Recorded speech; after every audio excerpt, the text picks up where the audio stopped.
Welcome to Politics Chat, in which I try to answer your questions about modern politics.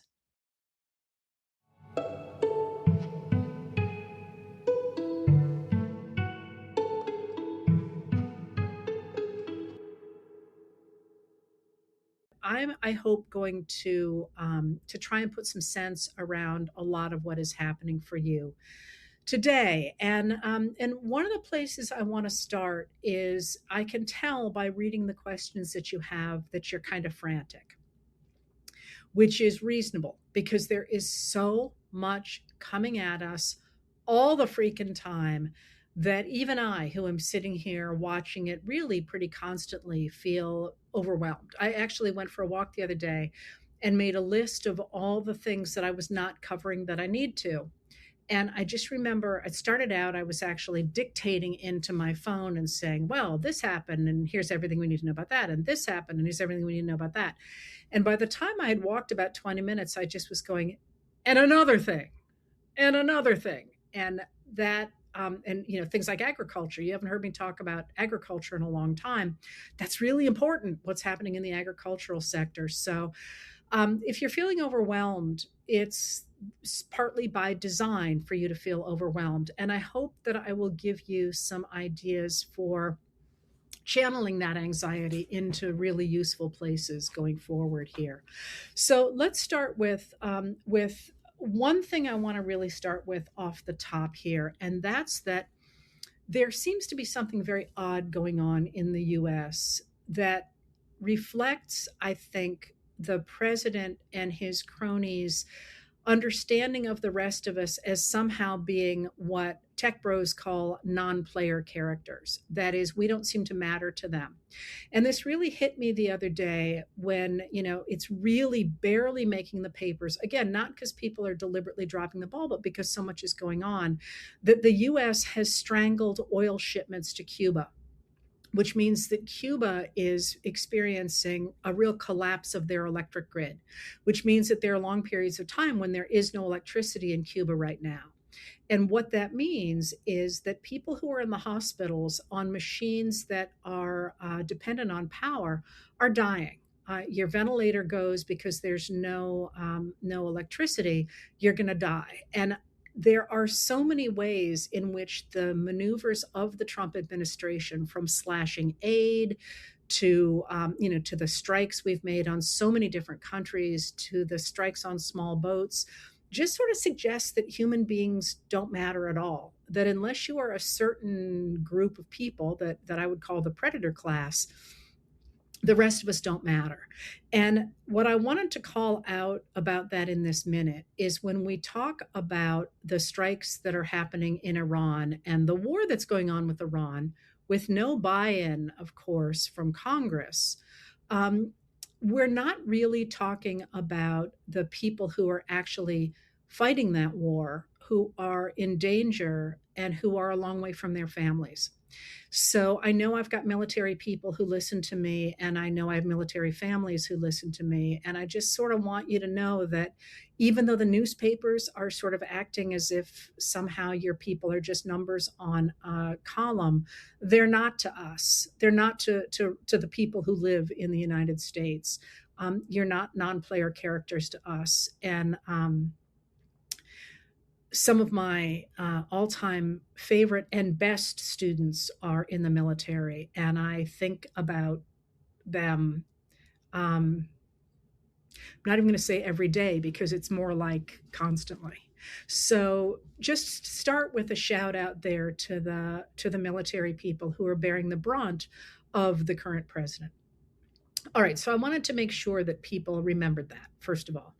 Now, second of all, let's talk a little bit about where the administration is right now and where the president is right now. So, a number of you asked about what it was that Trump meant when he said that Iran gave him a huge present today. The answer to that is who knows? Like, why are we even trying to make any sense out of the way this man thinks any longer? Because his thinking was not clear before he appeared to slip as badly as he has during this administration. And we now know increasingly that he is presenting as reality things that are not real. Yesterday, he announced that the US and Iran was in talks and that he was going to hold off on the strikes that he had threatened on Saturday against Iran's power generating plants, which is a war crime, to go after civilian infrastructure. And he announced yesterday morning, just before the stock market opened, that in fact that the U.S. and Iran was in discussions. And then he followed that up with conversations with reporters at the Palm Beach International Airport, in which he was pretty detailed about what the Iranians had agreed to and how the talks were going to go and so on. Although he did say things like, if this doesn't work out, we're going to continue to bomb our little hearts out, quotation there. But at the end of the day, of course, what we found out is that those negotiations aren't happening.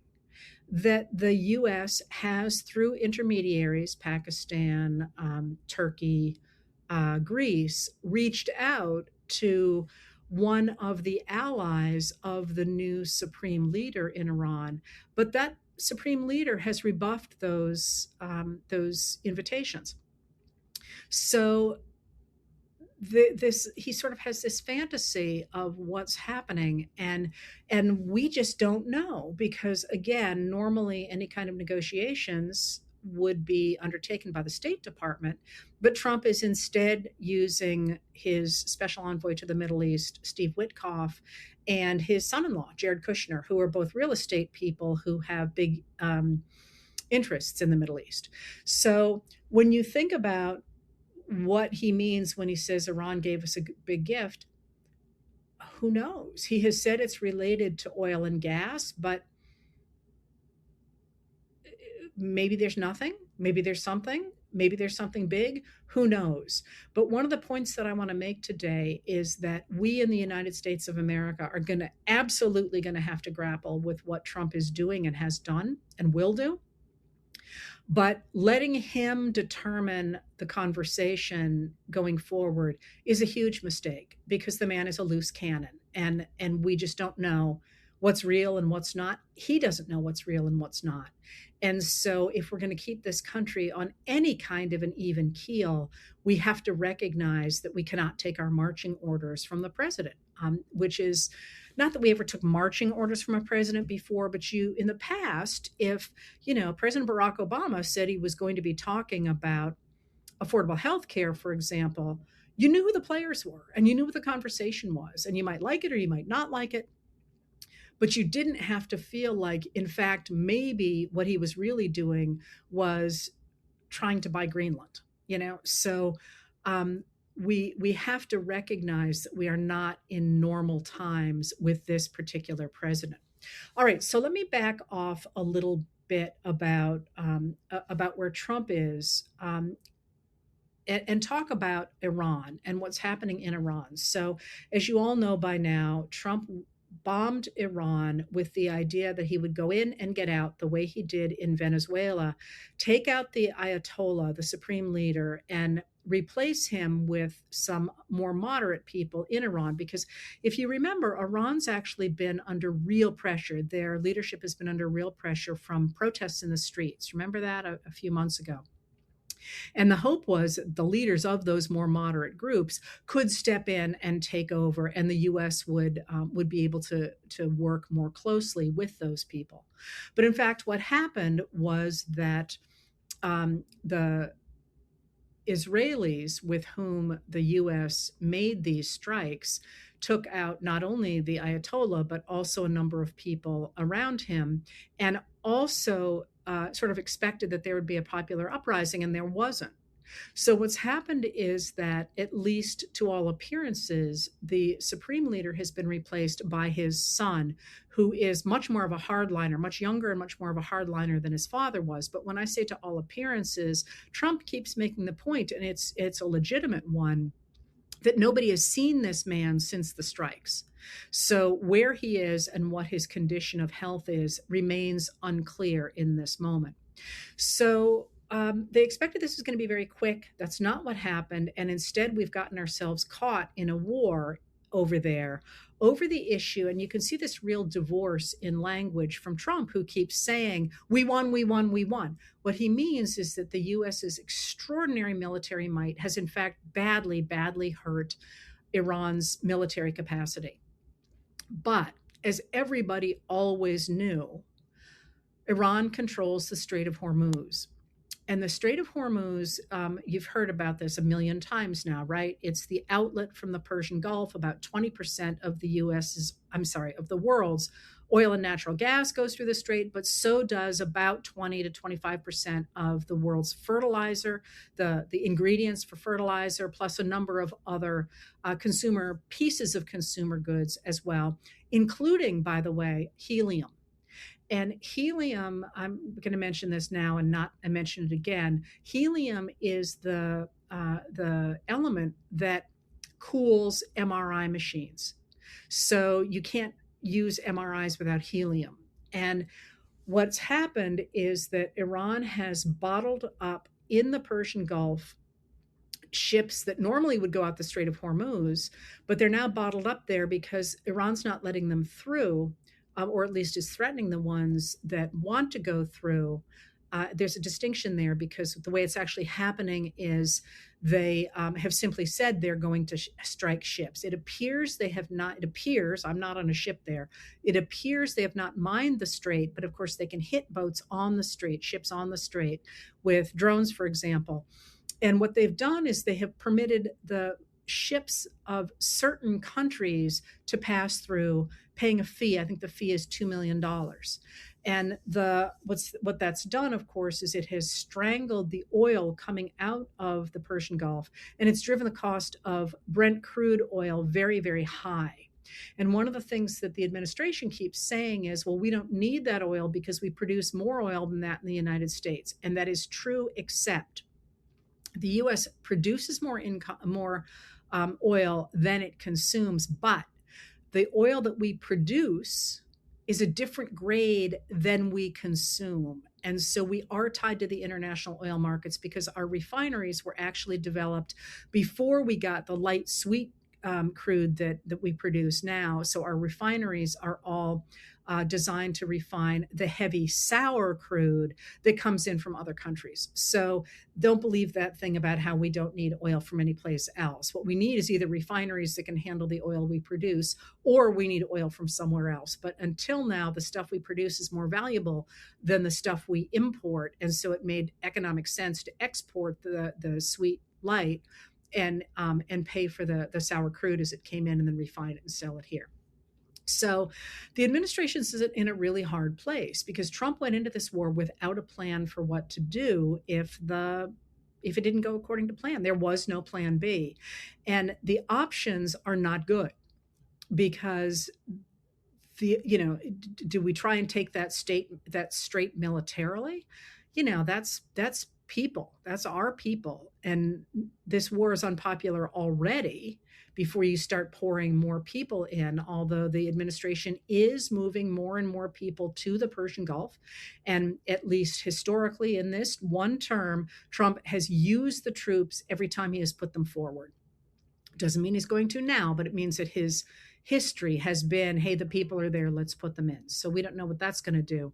But at the same time, what the administration really needs, and what we all really need, is for that oil to come back out of the Persian Gulf. And it's not at all clear that continuing to fight is going to make that happen. Now, just a word here.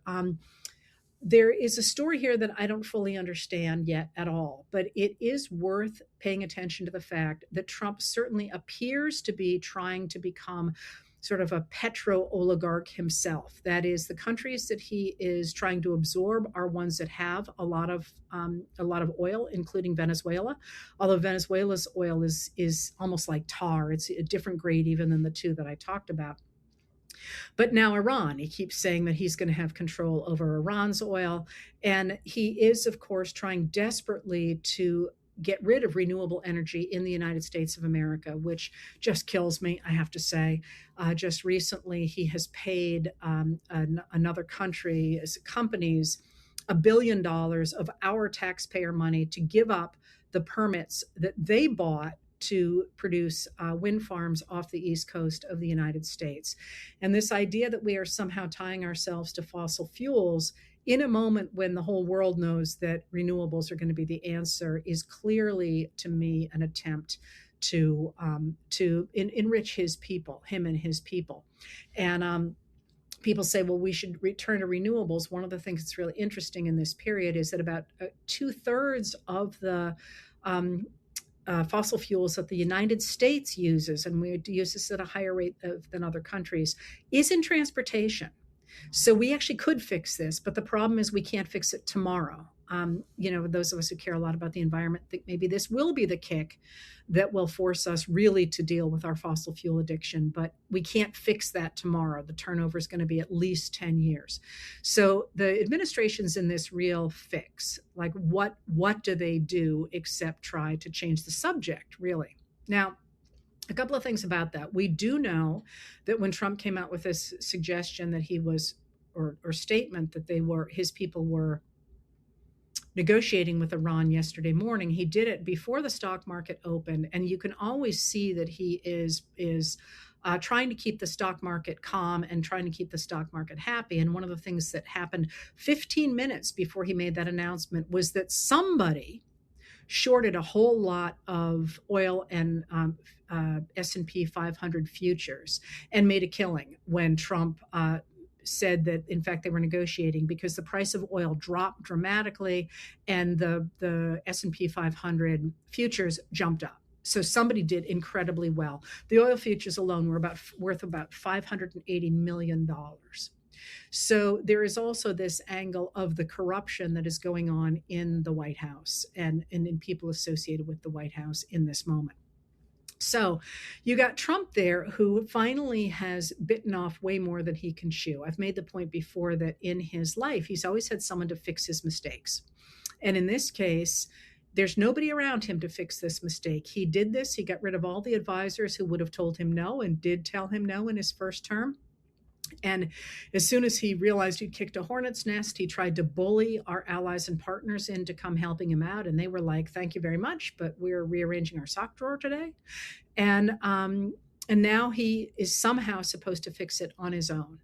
And what he may well do is simply declare that there has been, we've come to an agreement on principle with Iran, and then leave all the details for later, and then simply walk away and never deal with those details, which is pretty much what happened in Gaza. Remember, there was an announcement that everybody had agreed in principle and they would work out the details later. And then he simply walked away, and Gaza is just a disaster, right? So it's entirely possible he could do that. It may make sense for the Iranians as well, because they'll stop the bombs from dropping at the same time that it will give them time to string out the process of reintegrating into either the Gulf or into the world, or to produce a nuclear weapon. It may be that we do have Trump basically saying, okay, we're done, and trying to walk home.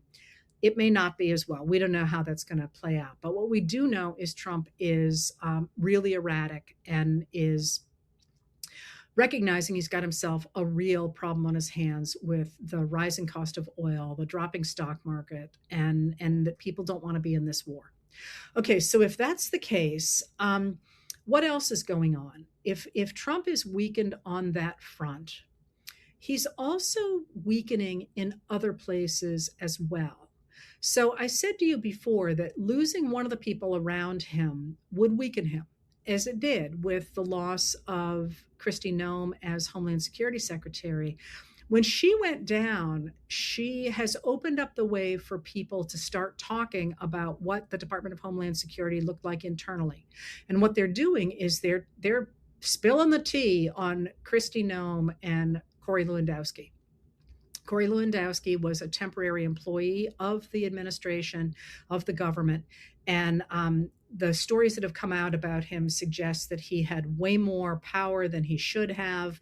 He was in control of contracts. There are allegations that he was demanding bribes to steer contracts to private prison companies, for example, that he, what was some of the other ones, the bribes, the contracts, that he was, and that he was steering other contracts as well to his own people, to people that he was close to. And there's also all kinds of stories coming about out just recently in the New York Times, for example, about how much control he had there. That weakens the administration because this issue of corruption is an important one, and it's one that Americans actually care about. And it's one that they care about, especially now when we're spending this is killing me, $1 billion a day in Iran. And, you see these things for the $220 million that Kristi Noem spent on an ad campaign. That's the one with her on the horses. And you're starting to see more stories about the corruption in this government. And in addition to the floodgates sort of being opened on Noem and Lewandowski, you can see now there's pressure on Kash Patel, the head of the FBI. You asked about that today, too. By the way, it's always kind of a game for me to see if I can tie your questions into a story. Sometimes I make it all, sometimes I don't. But you did ask about Kash Patel, whom Rhode Island Senator Sheldon Whitehouse went after today for the corruption of the FBI, talking about how Patel has turned the FBI into a place to enable Trump to get revenge on people he considers his enemies, and that it's wasted a ton of money, and that it's actually left us significantly less safe than we were before he got in charge there. And I think you're going to see more and more people sort of picking away at the people around Trump. Now, another one that is jumping out there is Pam Bondi, Attorney General Pam Bondi, who is really in the hot seat over the Epstein files. And there's been more news coming out about the Epstein files. It is available. Every once in a while, you should just Google Epstein files because new stuff is coming out. There are a number of very good reporters on it, especially Julie Brown from the Miami Herald. Miami Herald, I think. Sorry, top of my head, I'm not sure. I think it's the Herald. Anyway, she's the one who's been all over this story and really kept it alive when most people were willing to walk away. And one of the things that we've learned in the last week is that there were 2 calls to the FBI after Epstein was found dead in his prison cell, to the FBI, of people saying, hey, there are agents here that are shredding bags full of evidence, and we don't think this is a good idea. You ought to come check it out. And now it appears, this is a pretty big story now, it appears that the story of Epstein's death in his cell is at least being challenged. Bondi, of course, under the Epstein Files Transparency Act that was passed on November 19th, 2025, by law, had to turn over all of that information to the American public by December 19th. And to date now, the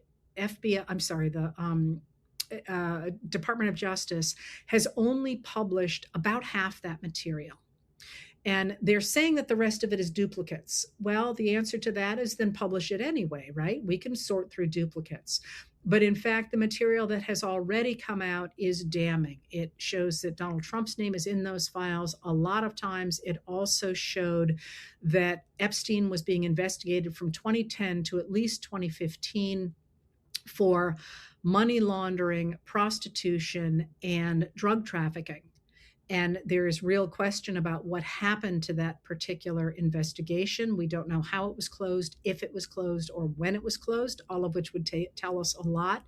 But Pam Bondi now has been subpoenaed by the House Oversight and Reform Committee. That's the one that James Comer, the Republican of Kentucky, is in charge of. And the 5 Republicans on the committee said, we're done with this too. She needs to come in and she needs to testify. And here's the kicker: under oath. So there's been a real difference lately, you can see, between members of the administration who are testifying under oath and those who are not. The ones who are testifying under oath are squirming because the senators, for example, who talked to the director of national intelligence, Tulsi Gabbard, the head of the CIA, John Ratcliffe, and the head of the FBI, Kash Patel, the other day. Those 3 were all under oath. And they admitted to things like, Kash Patel admitted that the government is buying our location information from private companies. Now, if they wanted to get it through judges, they would have to actually get a judge to sign off on them getting that information. But they're getting around the Fourth Amendment, which prohibits the government from engaging in unreasonable searches and seizures by buying it from private companies. Well, he said that under oath. Now, Pam Bondi, who has not been under oath in any of the really aggressive, embarrassing performances she has made in this administration, has been subpoenaed by the House Oversight Committee to appear on April 14th under oath. Now, as soon as Comer gave her that subpoena, which happened, I think, on March 18th, it was March 17th, because on March 18th, she held a hearing in front of that committee in which she was not under oath, and she was trying to say, now you don't have to subpoena me, now you don't have to make me appear under oath. But the Democrats walked out and said, we're going to hold you to the subpoena. My guess is she's going to find any way in the world not to do it. But the point here is that the pressure on the Epstein files continues and should continue. But where does that get us? So a couple of questions you asked about. It gets us, first of all, to the question of, I'm actually going to go back really to the cost of the war in Iran. A lot of you asked about the fact that there's a report from Fortune right now saying that the U.S. is insolvent, and everybody in the news missed that. Really misleading. That is, the U.S. under Donald Trump is spending money like water in the ocean. I mean, the idea that somehow he was going to get the national debt and the deficit under control. Remember, the debt is the giant pot. The deficit is the yearly difference between what comes in and what goes out. It's just crazy, because he's just spending money. And, his money, he just spent $1 billion to buy back the licenses to wind farms. I mean, who does that, right? And can you imagine if Joe Biden had done something like that? The Republicans would have had his head, I don't know how many times at this point he would have been out of there. But the thing to remember about the United States is that we are a fabulously wealthy country. Now, that doesn't mean as individuals. We have a very deep problem of inequality in this country. Since 1975, actually, more than $50 trillion has come out of the bottom 90% and gone to the top 1%. We've got a real inequality problem here. But we don't really have a wealth problem. So where am I going with that? One of the things that we have simply got to do is create a fairer tax structure, because the reason that we are operating with a deficit, and please, if you don't listen to anything else that I do or take to heart anything else that I do, listen to this, because taxes are my thing. Like I love the study of taxes, which sounds bonkers, I know, but I love the study of taxes because it says what a society values. And mind you, as you know, I'm virtually enumerate. The numbers themselves, I don't know the difference between a 6 and a 9, unless I count it out on my fingers. The concepts are so important. And the reason that we have a deficit today, that we don't take in as much as goes out, is because of not even the Reagan tax cuts, but the George W. Bush tax cuts and the Donald J. Trump tax cuts. Think about it. Under Bill Clinton, who was president in the 1990s, the United States of America did not operate on a deficit. We were operating in the black. And that was partly some of the stuff that Clinton did, but he raised some of the taxes, especially on high earners, but also because of some of the stuff that George H.W. Bush did. Remember the thing that, read my lips, no new taxes, and then he had to go back on that, and that's why the Republicans turned against him. What did us in was the George W. Bush tax cuts, and then the unfunded wars in Afghanistan and Iraq. And then Trump cut taxes again. If we are concerned about the solvency of the United States, and believe you me, I am, because I'm looking at the fact that under the Trump administration, they have cut years off the solvency of Social Security and Medicare, not Medicaid, Medicare, there's a very easy solution, and that's get rid of those tax cuts. I mean, honest to God, and when people complain about taxes, somehow they make it sound like the government's going to walk away with everything they ever owned. Literally, this means walking back to where we were, even before Trump would be a start, but before George W. Bush. So this idea that somehow the United States is in a uniquely bad place right now, yeah, we owe a ton of money and the deficit is huge. And as a result, the amount of money we pay to service that debt, to pay the interest on it, is crazy. Like most of our money, not most, I shouldn't say that, lots of our money goes simply to paying the interest on that debt. And I'm not going to go into the whole finances of it, but that's really, really, really solvable if we have the will to solve it. It's not a mystery. I promise you, it's not a mystery.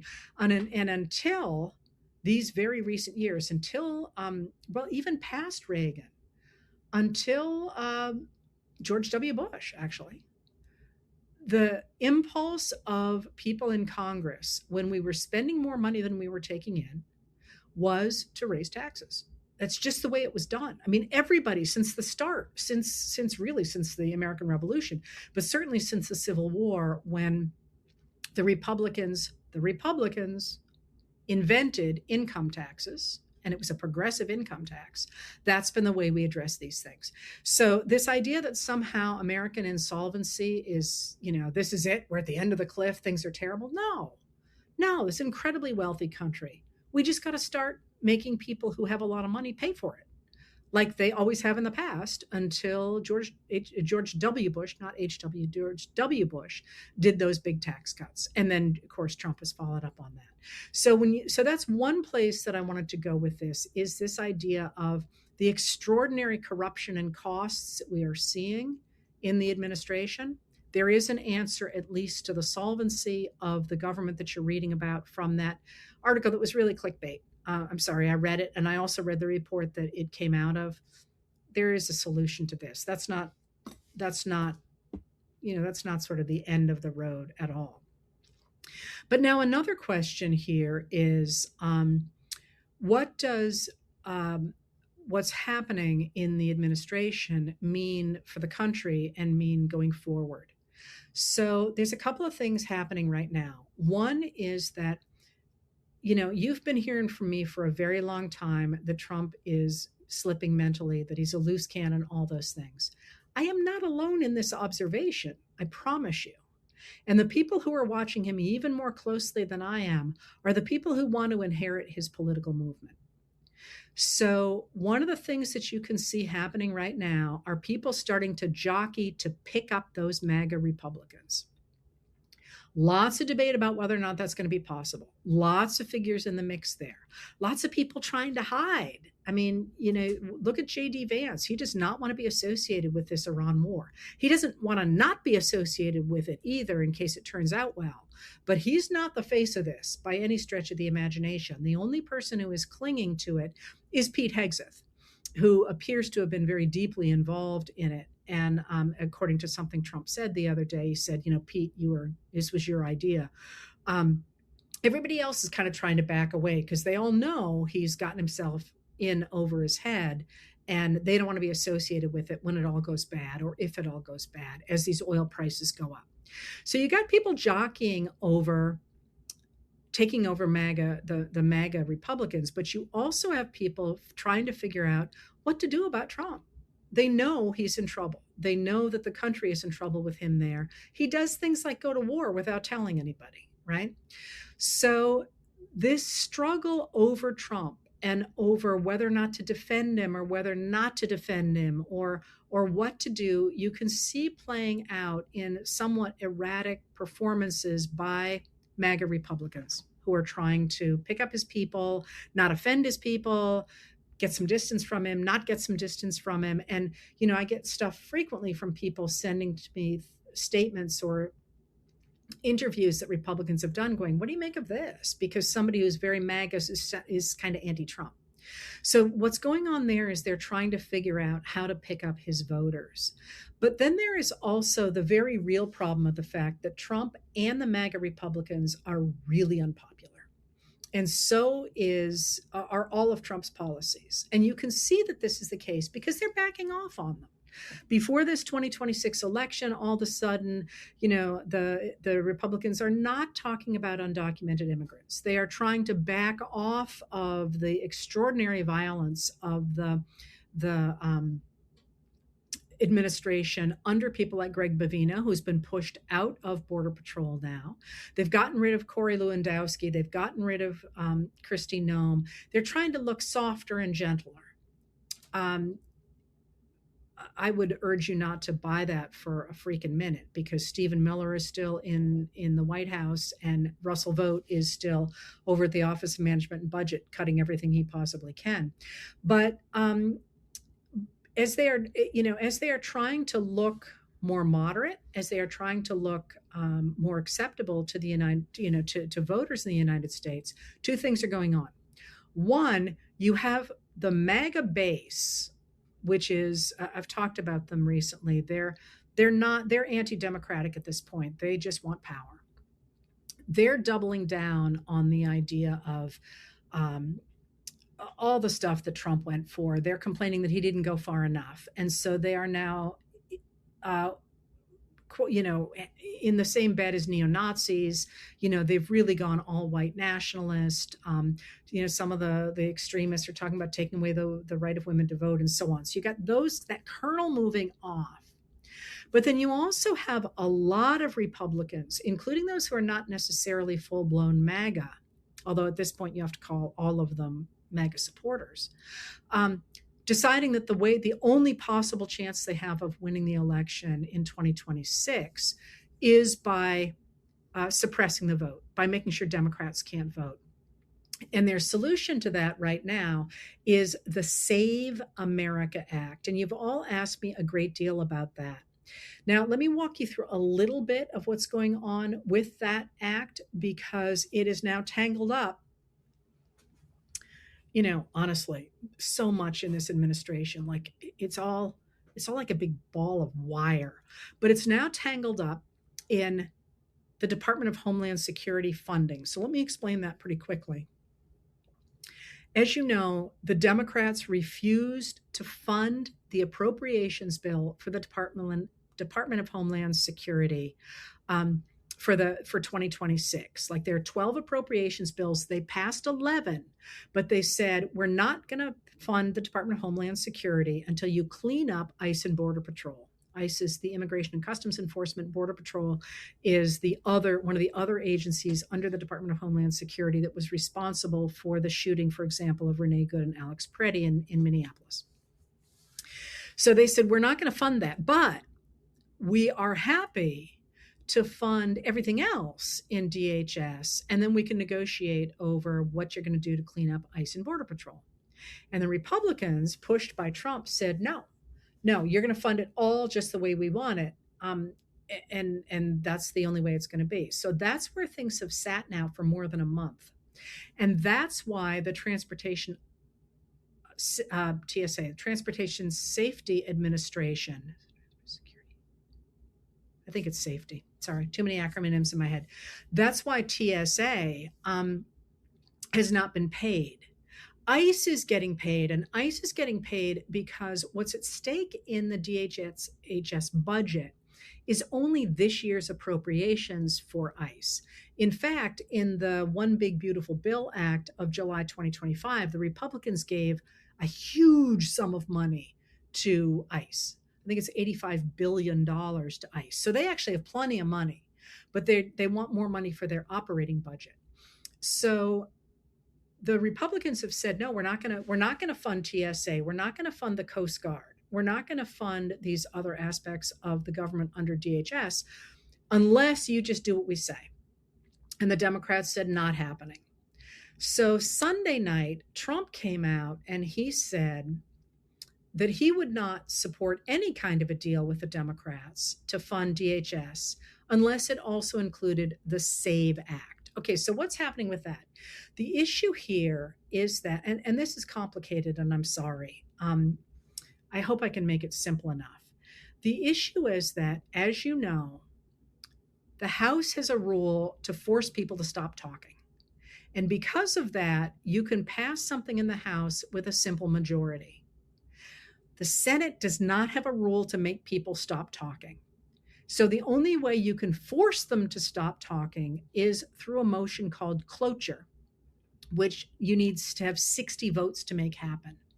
So if somebody says, I'm not going to stop talking, that's known as a filibuster. So effectively, what that means is that in the Senate, if you want to pass a law, you have to get 60 people to vote for it. And it's actually Mitch McConnell, the former Senate Majority Leader, who weaponized this. It was rarely used until he decided to use it to stop the Democrats from accomplishing anything. But in this case, it's working in the Democrats' favor because they're saying, no, we're just not going to do this. We're not going to let you fund the DHS because you need our approval. And we're not going to let you push this SAVE Act through because the SAVE Act calls for requiring people to produce evidence of their citizenship, both to register to vote and to vote. There are two versions of the SAVE Act. One has passed the House. This is the version that is currently before the Senate. Okay, so you're seeing a lot of stuff out there. I'm describing the two of them. And just to be clear, the Republicans are out there. I saw an advertisement from Susan Collins just today, because I'm in Maine, saying Susan Collins believes everybody should have ID to vote. Well, I'm sorry, but in Maine, we would say, I apologize, no shit, Sherlock. You can't register to vote without identification. The question here is, does your identification have to be proof of citizenship? Your driver's license is not proof of citizenship. Your student ID is not proof of citizenship. Your hunter's license is not proof of citizenship. I could go on these lists. The things that prove your citizenship are your birth certificate, which has to have your name on it the way it appears today, and a passport, both of which take a long time to get and are very expensive. So that's what the SAVE Act would do. And it would stop mail-in voting, and except in certain circumstances. And all of a sudden, Trump wants to add to it different attacks on transgender Americans. And by the way, the last statistics I saw said transgender Americans are about 1.6 million transgender Americans in the country. And you can sort of assume that they're probably going to be primarily Democratic voters. So right there, you will just have knocked, more than 1 million voters off the rolls. And the Brennan Center, which follows all this stuff and is crackerjack good, estimates that about 21 million Americans will not be able to prove their citizenship. So you're going to knock them off the rolls. Now, interestingly enough, a lot of Republicans don't want this SAVE Act because there's no guarantee it's not going to knock Republicans off the polls too. That's a different story, which I would love to go into sometime because there's a really interesting backstory to it. But I'm already over time, so I'm not going to give it to you now. All right. So Trump says, I'm not going to sign off on anything. And meanwhile, the TSA lines, of course, are through the hours long in the big city airports. And he's not going to sign anything until he gets that SAVE Act. So what was on the table this afternoon, and I don't know how it's come out because I'm recording while it's being discussed, is the Republicans have apparently agreed to give the Democrats in the Senate everything they asked for. That is, they will fund just the other pieces of DHS, the Coast Guard, the TSA, the other pieces there, not ICE. That'll go back on the table, because what the Senate can do is, and this is where it gets complicated, almost, not everything, but almost everything in the Senate can be filibustered, except judicial appointments. That's a different story. And a very few kinds of revenue measures, financial measures. One of those is called budget reconciliation. And it's under budget reconciliation that the Republicans passed that One Big Beautiful Bill Act, which had everything, including the kitchen sink in it. What they are now saying is they will just simply fund ICE under budget reconciliation, because budget reconciliation cannot be filibustered, and therefore Republicans can pass it with a simple majority, and they've got it. They're also suggesting they will put the SAVE Act in budget reconciliation. Now, by law, you're not supposed to do that. Budget reconciliation measures can only be related to the budget. But that so far has not stopped the Republicans. Certainly, they had a ton of stuff in the One Big Beautiful Bill Act that was not budget related, or at least that affected things differently than the budget. Although I have no doubt that if they try to do that, the lawsuits will be there within minutes of that happening. So what they're trying to do is to kick off the voting rolls those who disagree with the Republican Party. All right, so where does that leave us in this moment? Because I said I was going to leave you with some of the, some things that I hoped would help you wrap up what's happening here and give you some things to do going forward. So first of all, what we have is a profoundly unstable president who has started a war that he can't, has just simply blown up in everybody's faces around the world. And he's got a lot of other problems as well, as those people around him are recognizing that he is increasingly weak and increasingly unstable. And that's going to cause problems for the people around him. And, as more and more scrutiny comes into the administration, that's going to weaken Trump more and more.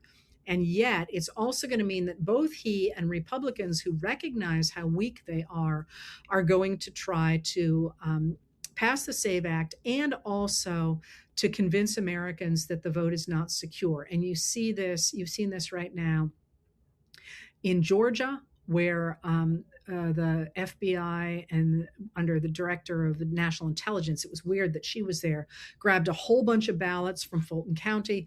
And now we've seen the same thing, the same playbook happening in California, where somebody who is running to become the Republican governor of California, a sheriff now in Riverside County, has grabbed hold of 650,000 ballots, claiming that they were improperly counted, and his people are going to count them, which is, got everybody's hair on fire, because this is basically trying to undermine support for the idea that a Democratic proposition could win. This was votes for Proposition 50, the idea of redistricting California after Texas redistricted. And in fact, that proposition won by a whole lot of votes. And the people who did the counting of the votes say that these accusations are just completely out to lunch. And of course, the people who are saying that are the ones who are qualified to tell us how the system works. So you're seeing this idea of trying to undermine voting. Now, so I told you I would give you things to do, and there are a bunch of them right now. First of all, focus on your states in terms of the people who are in power at the state level, at the state Supreme Court, at the local attorneys general, the state attorneys general, the people who are going to be responsible for voting and counting the votes. Because you don't want those people in control. And those are the places where putting pressure is really going to matter, at the state level for voting. But also, show up for the primaries if they haven't happened in your areas. I got a wonderful letter from someone today who was a first-time primary voter and discovered that the person that they and their spouse backed won by a handful of votes. Every vote matters. That really made my day. Show up for the primaries, and crucially, make your voices heard. Because now is the time. Everything is unsettled. We have a very weak president who is slipping desperately mentally. We've never been in a situation like this in the United States. And what I started out by saying today is that those of us who are able really to recognize even where the horizon is and steer the ship, need to be holding those guardrails steady. Not simply saying, oh my God, what's he doing next with ICE? Holding the guardrails steady and saying, we have elections and we have systems for counting those. And we want a government that, takes our $1 billion a day and puts it into healthcare or whatever your particular issue is. I'll work on the tax stuff. Find those issues and put pressure on your elected representatives to do that. And there are many ways to do it. There's the 5 calls. There's a number of campaigns now, including the card campaign, something I back, to make sure people understand what's happening. There's the visibility brigade, which is on the overpasses. Make your voices heard, because the people we need to mobilize are the people who are not paying attention, are just too busy and don't understand that the rising cost of gas and the rising cost of food and all that is because of the people who are currently calling the shots in the United States. There is also here a really wonderful opportunity this weekend to show up to the No Kings rallies. This is going to be a big deal, No Kings, this Saturday. Simply getting out on the streets and letting the administration know, and letting your neighbors know that you're not okay with where we are. And somebody asked me after the last No Kings, that was on a Saturday. The following Monday was when Trump began to knock down the East Wing of the White House, after the Supreme Court found Trump's tariffs unconstitutional. About a week later is when he dropped bombs on Iran. I think, yes, we have to expect that he will lash out after this No Kings rally.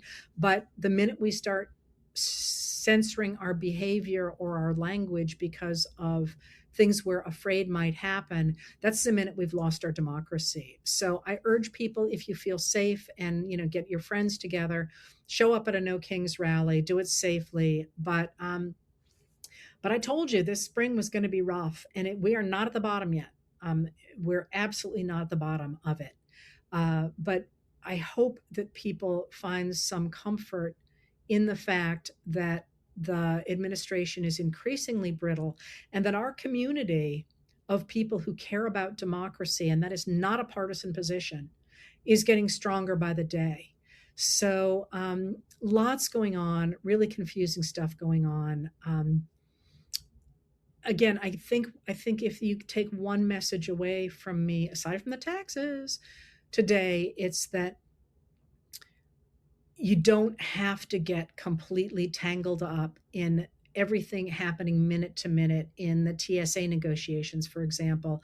There's too much going on. It's too confusing. It doesn't really follow the way that normal legislation is supposed to happen.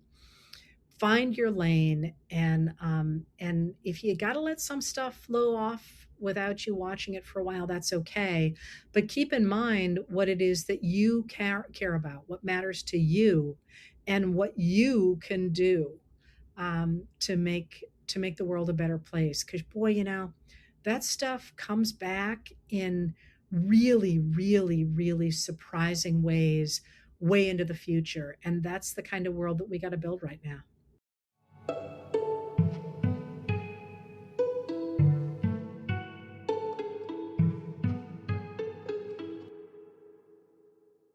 If you'd like to tune in live, I record these chats on Tuesday and Thursday at 6 p.m. Maine time on both my YouTube channel and my Facebook page.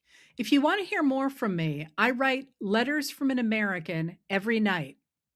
It's available on Substack and on Facebook, and the audio version of the nightly letter is available the following day wherever you get your podcasts. And finally, on Saturday mornings, I talk with Dr. Joanne Freeman, the historian of the early republic, professor, and dear friend, about history and politics. We call our talks What the Heck Just Happened, and you can find them on YouTube. Politics Chat is produced by Lauren Westfall, music by Andrea Von Kampen.